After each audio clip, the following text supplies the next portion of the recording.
Alright, at the moment, nandito ako sa Taga San Jose, Camarines Sur. So, all the way from Naga, pinuntahan ko ang napakagandang boulevard dito sa lugar na to. So, na-curious lang ako kasi kahapon, talagang nakikita ko sa mga vlog o sa mga videos na yung karagatan dito ay talagang pumapalo yung tubig papunta sa may barrier na boulevard na to. So, nais ko makita ninyo to para masaksiyan nyo ang ganda ng boulevard after ng Bagyong Pipito. Let's go! Ito yung pasilip lamang sa Taga San Jose, Camarines Sur. Makikita nyo, napakalakas pa ng alon pero hindi na gaya ng kahapon. Yung kahapon kasi, itong tubig na to ay pumapalo hanggang doon sa may barrier ng boulevard. So doon, pupunta tayo, maya-maya lamang, tapos magpalipad tayong drone. Gusto ko lang makita muna ninyo ang konting clips dito sa magandang boulevard dito sa Taga San Jose, Camarines Sur. So napaka-presko na, tapos maganda na yung panahon dito, wala nang ulan pero mahangin pa. Okay lang kasi unang-una tapos na yung bagyo dito, tapos balik na sa normal yung mga tao dito. Yun, ako may kita yung mga bata. Ayan, yun naman yung mga tumatawid sa batis ng lugar na to. Ayan, no? So hindi ko alam at hindi ko rin sigurado kung dito ba sa lugar na to, dito mismo sa nakikita nyo sa video, na kung dito ba namatay yung magtutropa.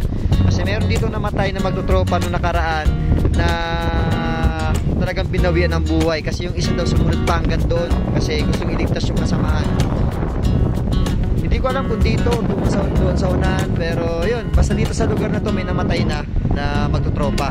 So kung makikita nyo ito, ang ganda dito sa lugar na to, diba, hanggang doon sa may dulo yan. Ayan. And then after naman dito sa Tagas San Jose, Camarines Sur, pupunta naman tayo sa Sabang. Alright? So yun, no? Balik sa normal ang mga tao dito. Balik sa paghahanap buhay. Ganda. Ayan. So kaya kung gusto nyo mag-road trip, pwede kayo pumunta dito sa may Tagas, dito lang sa may boulevard ng San Jose, Camarines Sur. So yan, ito yung pasilip lamang. Mag-enjoy kayo sa araw na to. Let's go! Ito naman yung unang banda ng boulevard dito sa Taga San Jose, Camarines Sur. Kung makikita nyo, ito yung sitwasyon dito. Di ba? Kahit paano malakas pa din yung alon ng tubig dito sa lugar na to. Pero marami ng mga taong pumupunta dito para mamasyal at tignan yung sitwasyon ng kanilang magandang lugar dito sa areang ito. Ayan, no? Lakas ng alon. Sulit. Ayan, kung dito makikita nyo pumapalo pa yung alon dito sa may unahan. Tingnan natin. Ayan.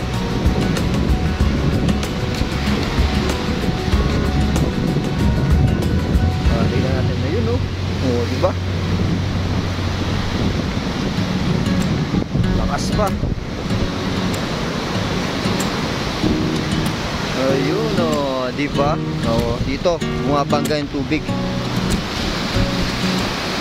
Yo! Ayun, ilalim ng tulay. Okay? So, ayan. Pasilip lamang to. Abangan nyo ang full vlog nito. Let's go!